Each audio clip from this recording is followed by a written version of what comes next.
एक समय की बात है, एक गांव में स्वभावकृपण नाम का एक गरीब ब्राह्मण रहता था। स्वभावकृपण अकेला था और उसका कोई दोस्त या रिश्तेदार नहीं था। वह अपने घटियापन के लिए पहचाने जाते थे और भीख मांगकर अपना गुजारा करते थे।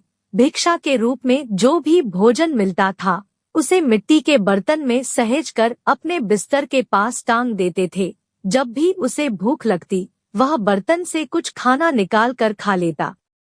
एक दिन ब्राह्मण को चावल की इतनी खीर मिल गई कि भर पेट खाने के बाद भी कुछ चावल से भरा बर्तन छूट गया। इतनी मात्रा में भोजन पाकर ब्राह्मण बहुत खुश हुआ। जैसे ही रात हुई, ब्राह्मण अपने बिस्तर पर लेट गया, लेकिन उसकी नजर बर्तन से नहीं हटी। जल्द ही वह गहरी नींद में सो गया।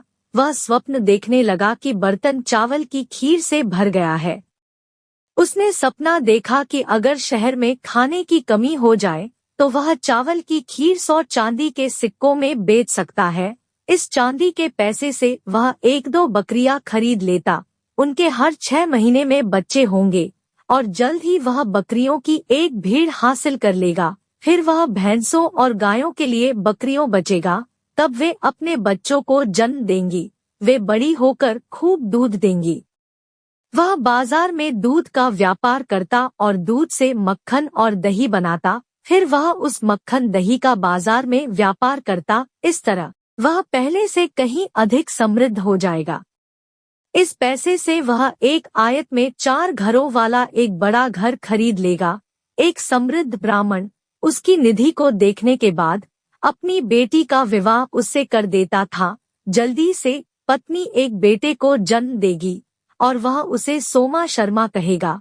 जब सोमा दिन भर शोर मचाता हुआ इधर-उधर खेलता रहता तो ब्राह्मण उसे दंड देता, लेकिन सोम ने नहीं सुना और उत्सुकता से ब्राह्मण एक छड़ी खींचता और उसके पीछे दौड़ता।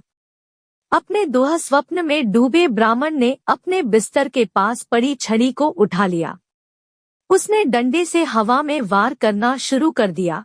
ऐसा करते समय उसने मिट्टी के बर्तन को छड़ी से तोड़ दिया। बर्तन टूट गया और सारा चावल उसके ऊपर गिर गया। ब्राह्मण यह जानकर जाग गया कि वह पूरी स्थिति का सपना देख रहा था। उसके सारे सपने एक ही बार में टूट गए।